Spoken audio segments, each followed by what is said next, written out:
A week before his birthday, my wife's son said the best gift would be me disappearing. The next day, I closed a joint account and walked away in silence.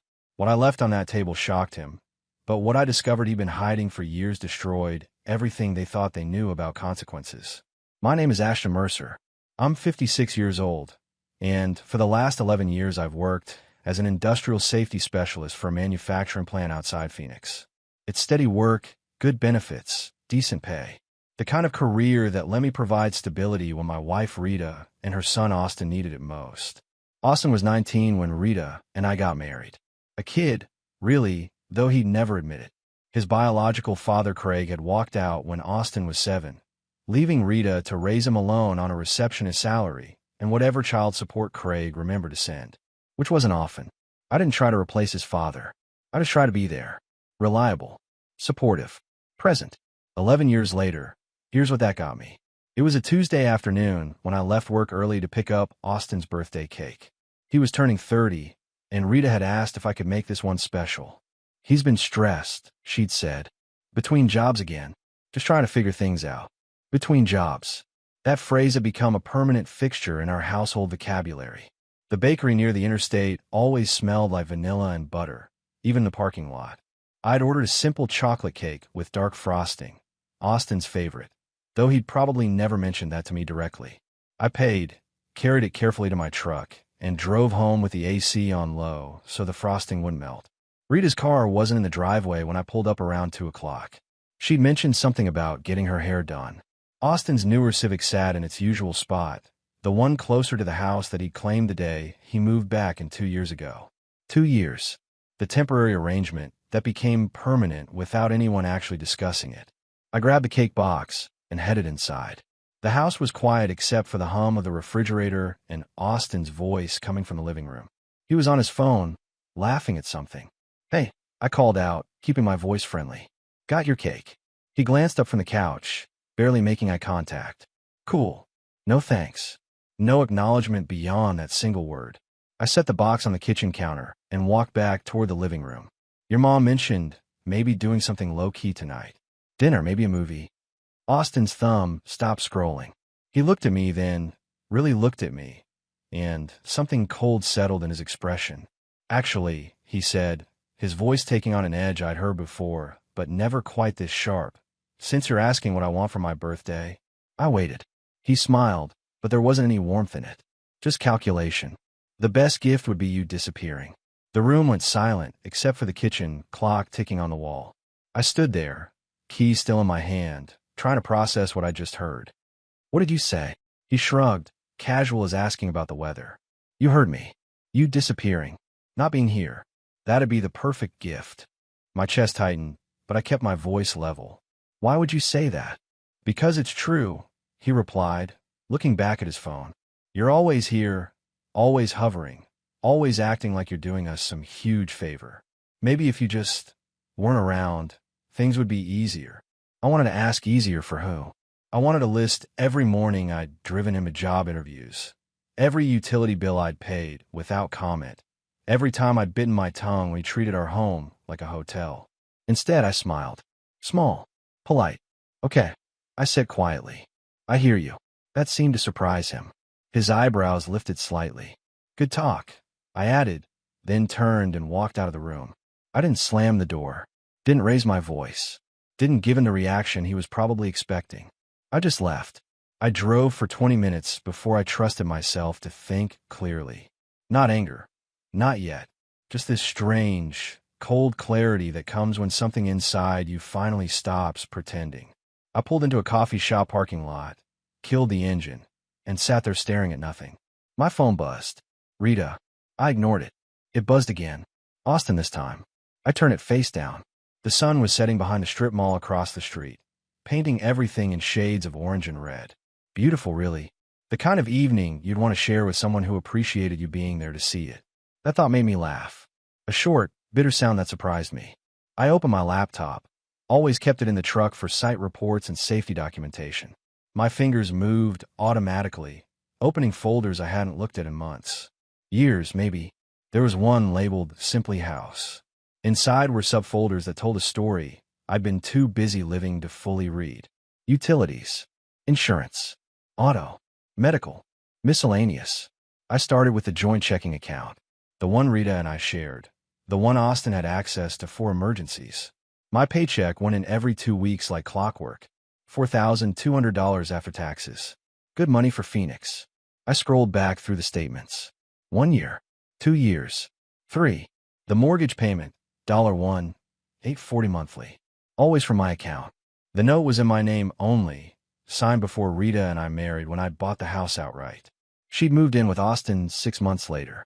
Electric, water, internet, trash service. My account. Every month. Without fail. I opened the auto folder. Austin's car payment, $380 monthly. I'd co-signed when he swore he'd landed a steady job at a logistics company. That was 2 years ago. The job had lasted 90 days. The payments hadn't stopped coming out of my account. Insurance for his car. Mine covered both vehicles. $340 monthly total. He drove a 2021 Honda Civic. I drove a 2014 Silverado with 180,000 miles on it. Then I found something that made my jaw tighten. A subfolder titled Medical, Austin. I didn't remember creating it. Must have been during one of those nights when I was organizing expenses for tax season. I opened it and stared. Health insurance add-on, $285 monthly. Dental, $45. Vision, $30. He'd aged out of his biological father's insurance at 26. Just until I get a job with benefits, Rita had said. That was 4 years ago. 4 years at $360 per month. I did the math in my head. $17,280. I felt something cold settle in my chest. I kept digging. The tuition folder was next. Community college courses he'd started and dropped. Online certification programs he'd never completed. Each one came with an apologetic conversation and a promise that this time would be different. Total over the past 6 years, $8,400. The miscellaneous folder was almost worse. Grocery runs where my card was the default payment method. The gym membership he insisted he needed, $1.50 monthly for 2 years. Streaming services, Netflix, Hulu, HBO Max. All paid from my account because it's easier to keep everything together. I heard footsteps behind me and glanced in the rearview mirror. Just someone heading into the coffee shop. Nobody who mattered. My phone buzzed again. Rita this time, a text. Where are you? Austin said you just left. What happened? I stared at the message for a long moment, then set the phone aside and opened a new spreadsheet. Time to see exactly what disappearing would look like. By the time I finished, it was fully dark outside. The coffee shop had closed. The parking lot was empty except for my truck. The number at the bottom of the spreadsheet glowed on my screen. $127,340. That's what the last 6 years had cost me. Not just in money, but in every bill I'd paid without question, every expense I'd covered without complaint, every time I told myself it was temporary. I saved the file, closed the laptop, and started the engine. Tomorrow morning, I had an appointment to make. At the bank. First thing, I walked into Desert Valley Bank at 8:45 the next morning, 15 minutes before my shift started. I called in sick, first time in 3 years. My supervisor hadn't questioned it. The branch manager, Paul Rodriguez, recognized me immediately. I've been banking there for 12 years, back when this location was just a small office in a strip mall. Ashton, he said, extending his hand. Good to see you. Come on back. His office smelled like fresh coffee and leather. He gestured to the chair across from his desk and settled into his own. What can I help you with today? I pulled out a folder, the one I'd put together last night after finishing my spreadsheet. I need to close the joint checking account, I said, and I need to separate all automatic payments that are tied to my name. Paul's friendly expression shifted slightly. May I ask why? You can, I replied evenly, but it won't change what I need to do. He studied me for a moment, then turned to his computer. All right, let me pull up your accounts. His fingers moved across the keyboard. I see you have joint checking with Rita Mercer, and you're the primary account holder. You're also the primary contributor. Almost all deposits come from your income. I know, I said. Closing this account will affect our access, he continued carefully, and there are automatic payments linked to it. Bills will go unpaid if we don't reroute them. I want them stopped, I said, or moved to accounts I control directly, not shared accounts. Paul leaned back. This is a significant change. Cards will be declined. Services may be interrupted. Good, I said. That's the point. He paused, then asked quietly, Are you sure about this? I met his eyes. My stepson told me the best gift I could give him was disappearing. I'm just following his advice. Paul's expression changed. Not dramatically, but enough that I could tell he understood this wasn't a rash decision. Let's go through this carefully, he said. For the next hour, we reviewed everything. Every automatic payment. Every link service. Every place where my money had been flowing without my conscious thought. The mortgage stayed with me. It was my house, my name on the deed. Utilities would stay active, but under my sole control. Austin's car payment, his insurance, his phone bill, the streaming services, all canceled or transferred off my responsibility. The health insurance was trickier. That'll require contacting your provider directly, Paul explained.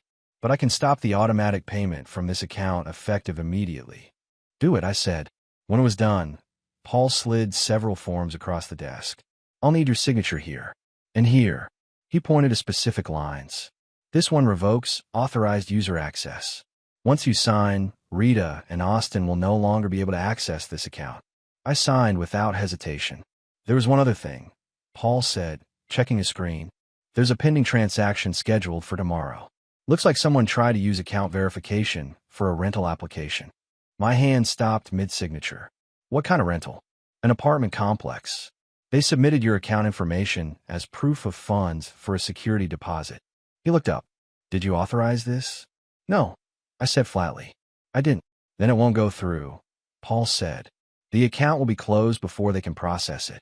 I sat back in my chair, processing this new information. Austin had been planning to move out, using my money as collateral, without asking, without even mentioning it. Is there anything else I should know? I asked. Paul hesitated. Just that this is going to cause immediate disruption. Decline cards. Bounce payments. They'll know something's changed within hours. Let them know, I said. I left the bank at 10:30 with a folder full of closure confirmations and a new checking account that only I could access. My next stop was 3 blocks away. Attorney's office. Time to make sure everything I'd just done was properly documented and legally protected. Carol Simmons had handled my will update 5 years ago when I bought the house.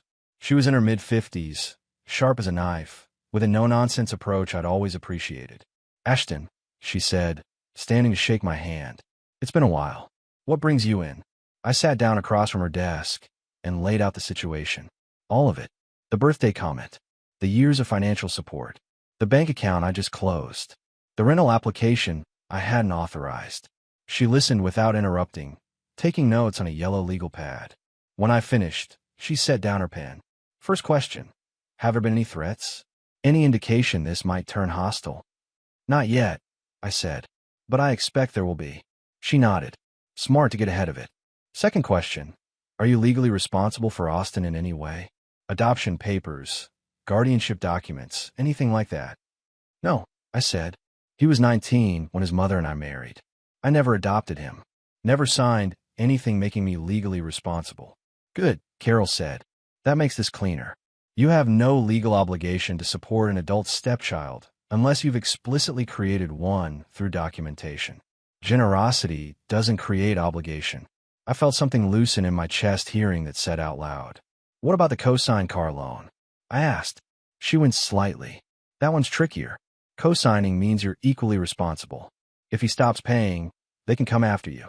He hasn't made a payment in 22 months, I said. Carol's eyebrows rose. You've been making them? Every month. She wrote something down. We might be able to address that, but it'll require documentation. Do you have records? I pulled out my folder and handed her printed bank statements. She flipped through them, her expression growing more serious. This is substantial, she said quietly. Over 6 years, you've paid. $127,340. I finished. I added it up last night. She looked up at me. And they've contributed? Nothing. Not a dollar. Carol leaned back in her chair. Ashton, I need to be clear about something.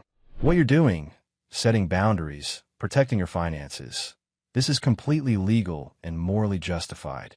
But it's going to feel like warfare to them. I know, I said. They're going to push back. Hard. And they're going to try to make you the villain. She pulled out a document from her desk drawer. This is a formal notice of financial separation. It outlines that you're no longer financially responsible for Austin's expenses, that any shared accounts have been closed, and that future financial arrangements require written agreements. She slid it across the desk. You don't have to use it. But if things escalate, and I think they will, having this documented protects you. It creates a paper trail showing this was deliberate, measured, and legally sound. I took the document and read it carefully. It was exactly what I needed. Clear, factual, unemotional. I'll take it, I said. One more thing, Carol added. Change your passwords. All of them. Bank accounts, email, phone, everything. And check your credit report. Make sure nothing's been opened in your name without your knowledge. That thought hadn't even occurred to me. You think he'd do that? I think desperate people do desperate things, she said. And when you cut off someone who's been dependent on you for years, they get desperate fast. I left Carol's office at noon with the formal notice folded in my jacket pocket and a list of things to do. Change passwords. Check credit report. Document everything. But first, I had one more stop to make. Home. While no one else was there, I needed to get my things. And I needed to leave something behind. On the kitchen table, right where the birthday cake had been, the envelope was already prepared. Inside were account closure notices, the spreadsheet showing exactly what I've been paying for years, and one handwritten note. You asked me to disappear. This is what that looks like. Everything here is factual. Nothing is meant to hurt, only to be honest. I placed it in the center of the table, weighted it down with my house keys, the spare set, and walked upstairs to pack a bag. I didn't take much. Clothes, toiletries, my laptop, a few personal items. I left behind everything that connected me to the life I'd been living for the past 11 years. The furniture I'd helped pick out, the TV I'd mounted, the tools in the garage. None of it mattered anymore. What mattered was reclaiming what was mine, starting with my dignity. I walked out at 1:30 in the afternoon, locked the door behind me, and drove away. By the time Rita and Austin came home that evening, I was already checked into an extended stay hotel across town, and my phone was off. The voicemail started at 6:47 p.m. I listened to them the next morning over hotel coffee that tasted like burnt cardboard. First was Rita, her voice tight. Where are you? The bank called. They said the account is closed. What's going on? Call me back. Second message. Austin, angrier. What did you do? My car got declined at the gas station. This isn't funny. Call me. Third, Rita again. Ashton, this is serious. Austin's insurance got canceled. The internet's shut off. You need to come home and fix this. Fix this. Those words again. I deleted them all and opened my laptop instead. Carol had told me to check my credit report. I'd done that last night. Everything clean, thank God. But her other advice kept nagging at me. Document everything. I started with photos. I had years of them on my phone, backed up to the cloud. Family dinners. Holidays. The truck I'd helped Austin move with 3 years ago. That's when I noticed something in one of the photos from that move. In the background of his old apartment, stacked against the wall, was my grandfather's toolbox. The red Craftsman chest I'd inherited when he passed. I zoomed in. Definitely mine. I remembered setting it in the garage when I moved into the house, right next to my father's drill press. When had Austin borrowed it? I didn't remember him asking. I scrolled for more photos. A birthday party from 2 years ago. There in the corner of one shot, my father's vintage record player, the one he'd given me before he died. I kept on a shelf in my home office. I'd noticed it was gone last year, but Rita had said Austin must have moved it somewhere safe during spring cleaning. My hand started shaking. I opened a new browser tab and typed Craigslist Phoenix tools. It took me 15 minutes of scrolling before I found it. Posted 3 months ago. Vintage Craftsman tool chest, excellent condition, $400 OBEO. Serious inquiries only. The photo showed my grandfather's toolbox. Same dent on the left corner. Same stickers I put on it in high school.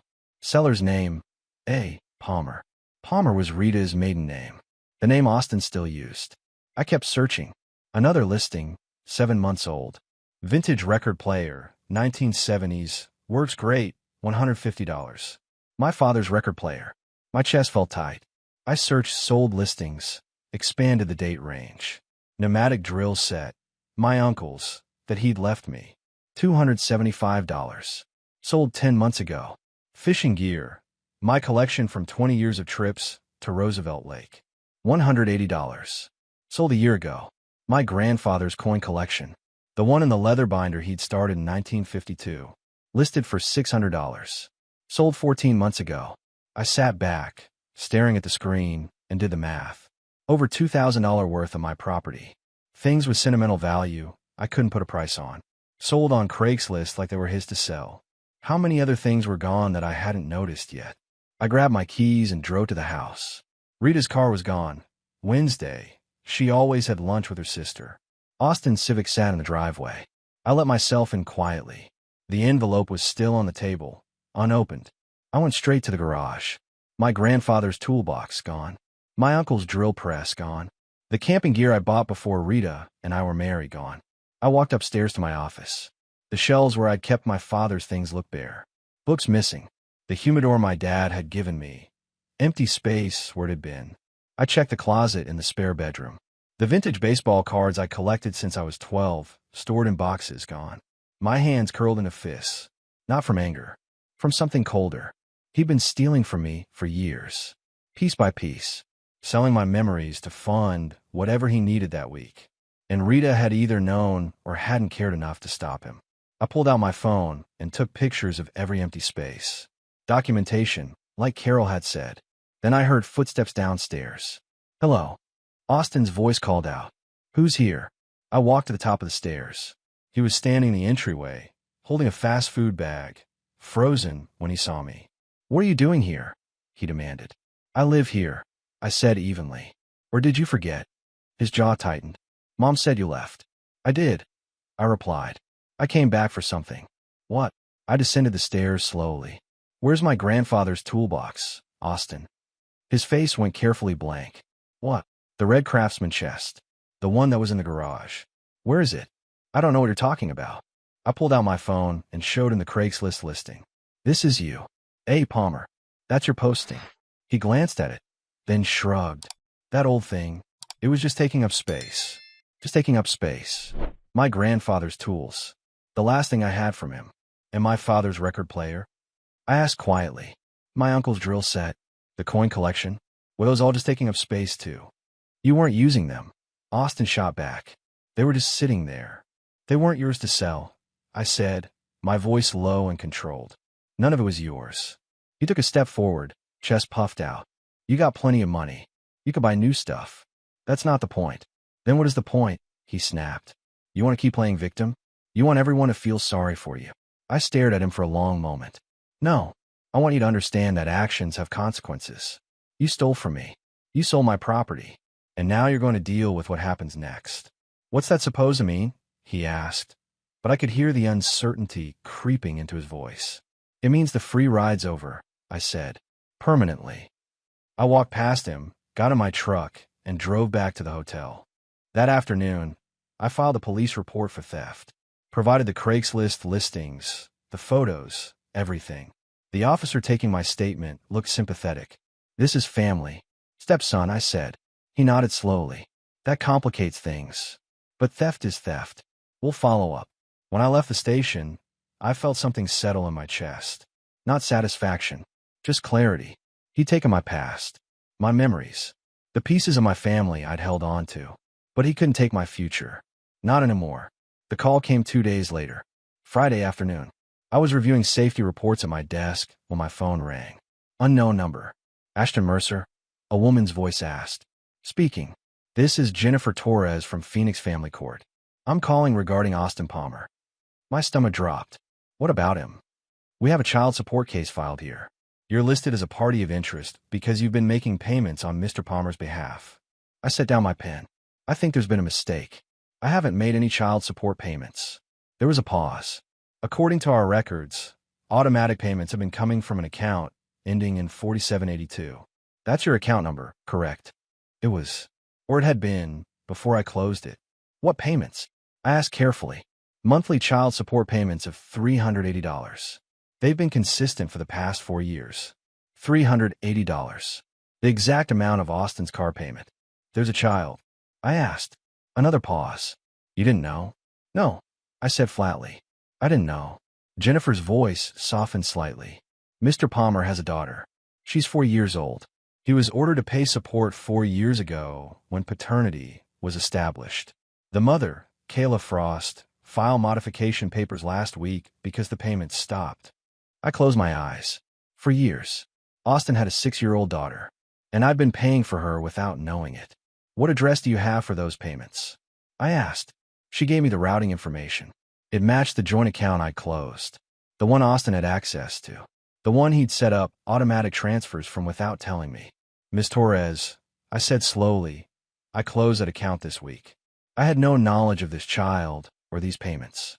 I was under the impression I was paying for Austin's car. I see, she said. There was typing in the background. Do you wish to continue making these payments? No, I said. I'm not legally responsible for Austin's child support. That's his obligation. Understood. I'll note that in the file.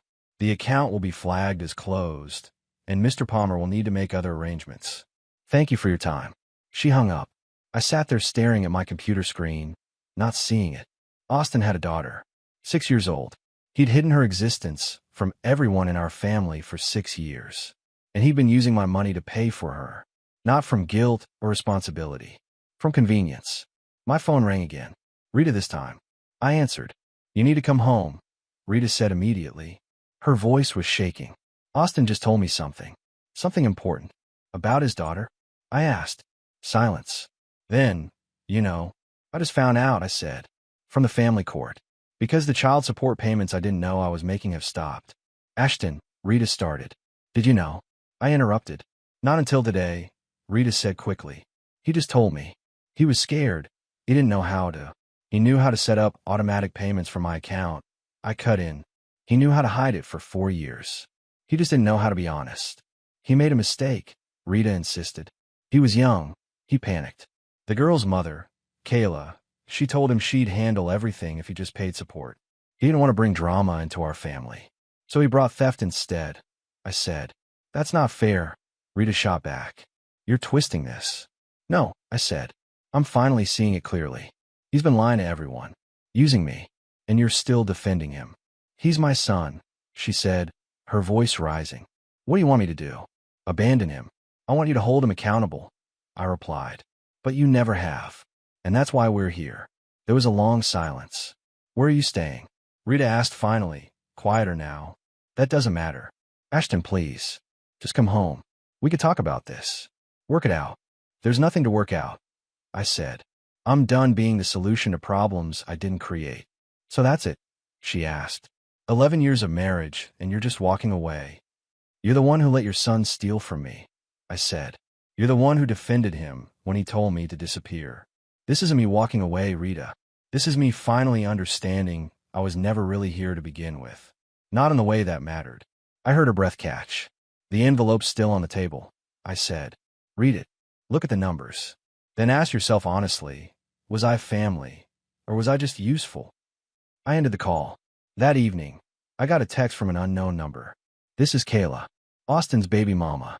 If you're the stepdad who was paying his support, thank you. He never told me someone else was covering it. Now he says he can't pay and I should come after you. I told him that's not how it works. Sorry you got dragged into his mess. I stared at that message for a long time. Then I replied, not your fault. Good luck getting what your daughter deserves. She sent back a simple, thanks. Austin had a daughter he'd hidden. He'd stolen from me to pay for her. And when the money stopped, his first instinct was to throw me under the bus to her mother. That told me everything I needed to know about who he really was. And who I refused to be anymore.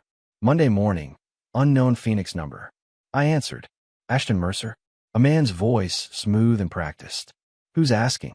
Craig Palmer. Austin's father. I went still. The man who'd walked out when Austin was 7. The one Rita described as unreliable, barely present in his son's life. What do you want? I asked. Heard about what's happening. Craig said. You cutting Austin off like that? Pretty cold, man. He's family. He told me to disappear.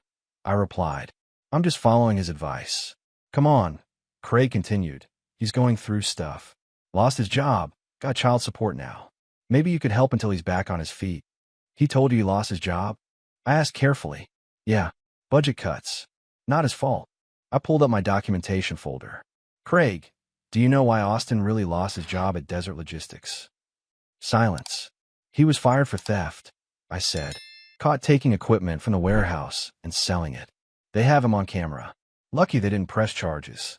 I'd called Desert Logistics Saturday. Their HR manager had been very clear about the termination. How do you? Craig started.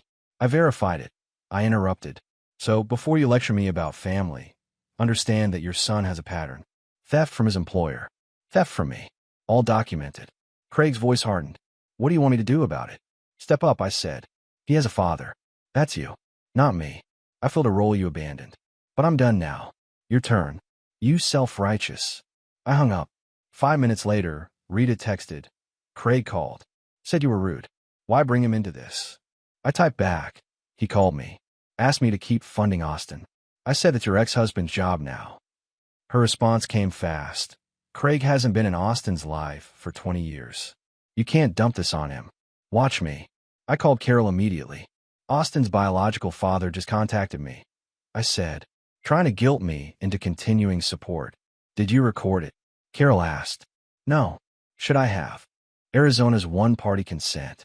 Going forward, record everything. She paused. The theft from his employer. Documented. HR confirmed when I called. I took notes. Perfect. That establishes pattern of behavior. Carol's tone shifted. Ashton, things are going to escalate. Be ready. That afternoon, Derek, Rita's brother, called me. Hey man, wanted to ask you something, I said. Did you know Austin was fired for theft? Derek sighed heavily. Yeah, he told me months ago. Swore me to secrecy. Said he'd fix it before Rita found out. Did she know? I don't think so. Austin's always been good at hiding stuff. Since he was a kid, he'd steal from Rita's purse. Small amounts. She'd blame herself. I caught him once when he was 16. He begged me not to tell. Did he stop? No. Derek said quietly. Just got better at it.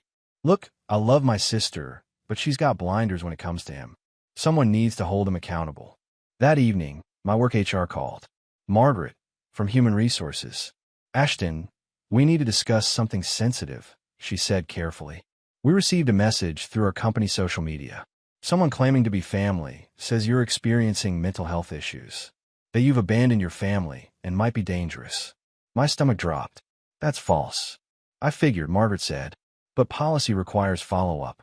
Are you okay? I explained the situation briefly. Financial separation. Theft.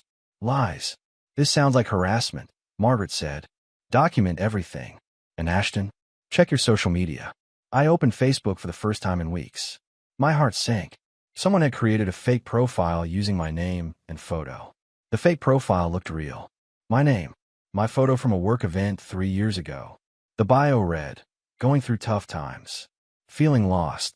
Post dated over 3 days. Can't sleep. Can't think straight. Everything feels pointless. Family doesn't understand.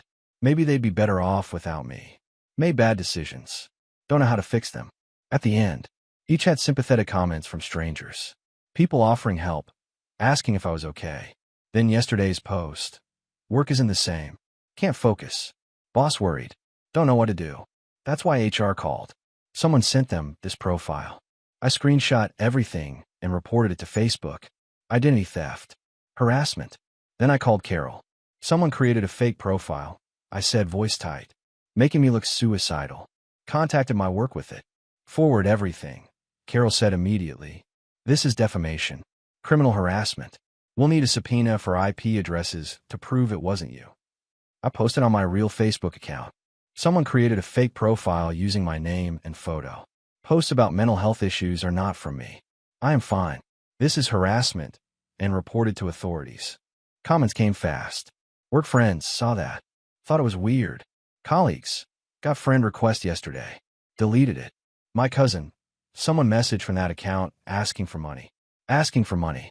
My jaw clenched. I call my bank. I need a freeze on all accounts. Possible fraud using my identity. Then called Phoenix Police. Added to my existing report. Identity theft. Online impersonation. That evening, message from Austin's account. I don't know what you're talking about. I didn't make any fake profile. You're paranoid. This is why everyone's worried. I screenshot it and sent to Carol.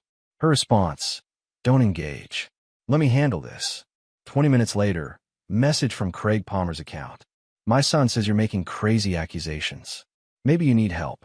Mental health is serious. No shame in admitting you're struggling. I stare at that message. Craig and Austin, working together, building a narrative that I was unstable. Why? Then I understood. If they convinced people I was mentally ill, they could discredit everything. The theft, lies, abuse, all dismissed as paranoid delusions. It was calculated, strategic. I called Carol back. They're coordinating, trying to paint me as unstable. Darvo, Carol said. Deny, attack, reverse victim and offender. Classic manipulation. But they're documenting their own crimes. Every fake profile, every false report, all traceable. My supervisor, Tom, called that evening. Got a strange call today, Tom said. Someone claiming to be your stepson. Said you're having a crisis. That you might cause problems at work. Tom, I'm not having crisis, I said steadily. I'm being harassed because I stopped paying his bills. Everything he said is a lie. Figured, Tom said. You've been solid 3 years. Just needed to hear it from you. And Ashton? Document everything. My ex tried this during our divorce. Backfired when truth came out.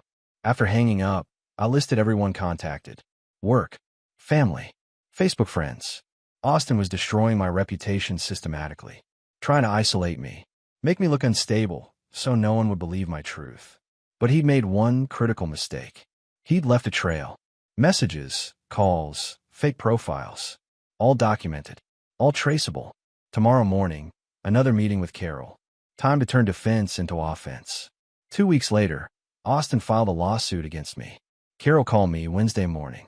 They're suing you for emotional distress and financial abandonment, claiming you created a hostile environment that damaged Austin's mental health. I almost laughed. Financial abandonment? That's not a real thing.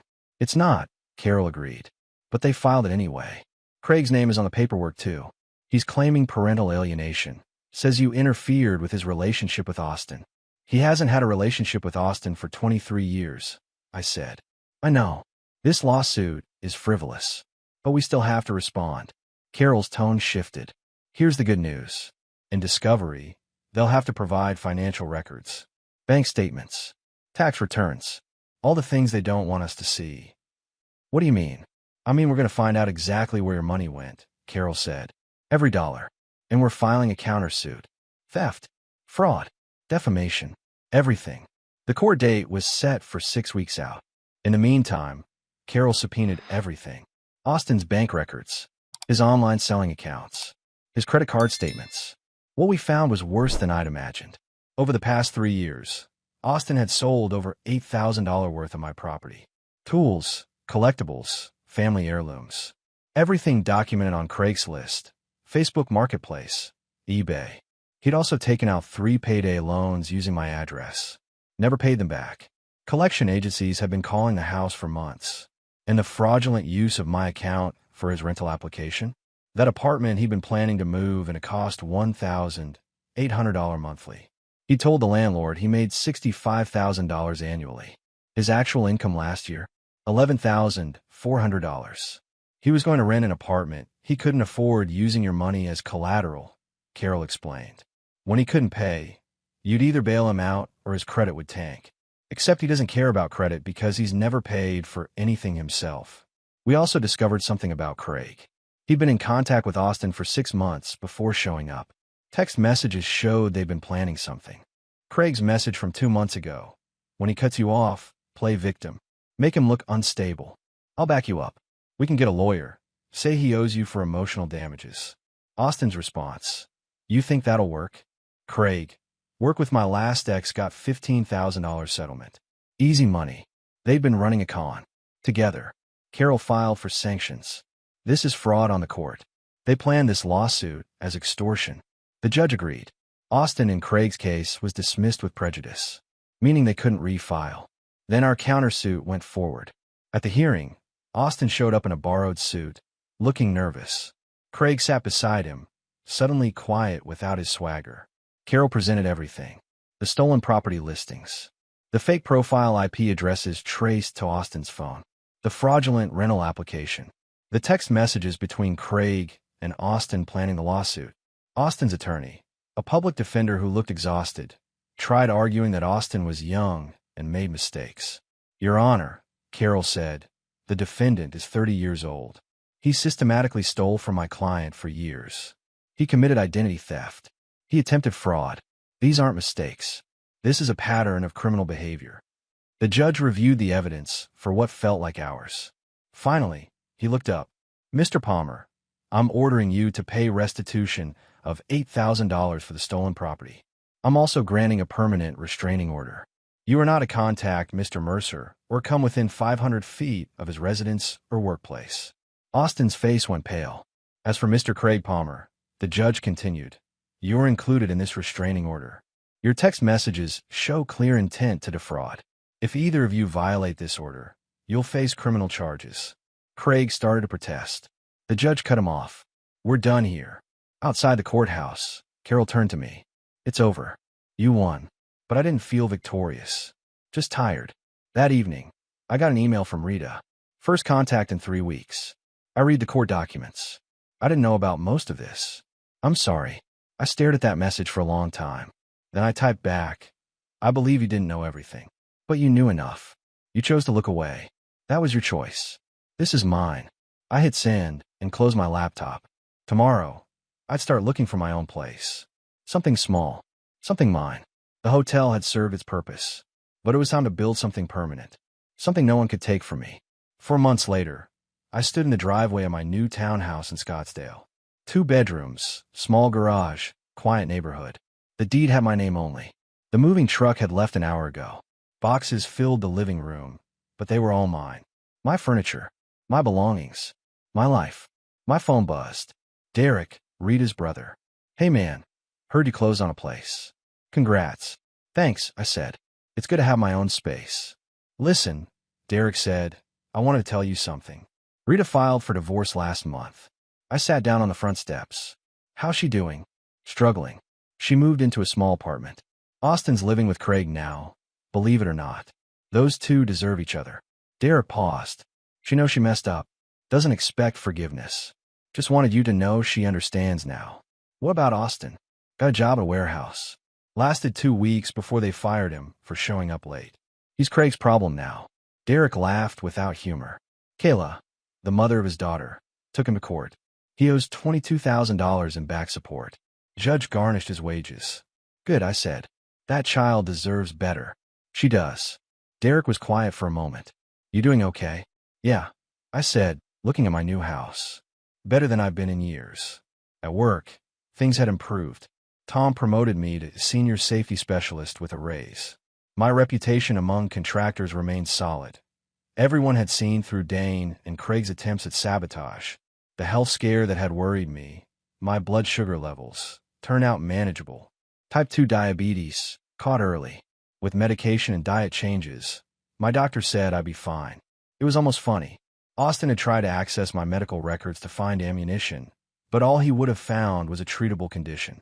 I'd also reconnected with old friends I'd neglected during my marriage. Weekly poker games, weekend hiking trips, simple things I'd stopped doing because I was always home, always available, always waiting to be needed. One Saturday, I ran into Rita at a grocery store. We both stopped, awkward. Hi, she said quietly. Hi, your place looks nice, she said. Derek showed me pictures. Thanks. She shifted her shopping basket. I know sorry doesn't fix anything, but I am sorry. I let Austin manipulate me. I enabled him. I should have protected you. Yeah, I said. You should have. She nodded, eyes wet. I hope you find someone who treats you right. You deserve that. I hope you find yourself, I replied. Figure out who you are without Austin defining it. We parted ways. No hugs. No promises to stay in touch.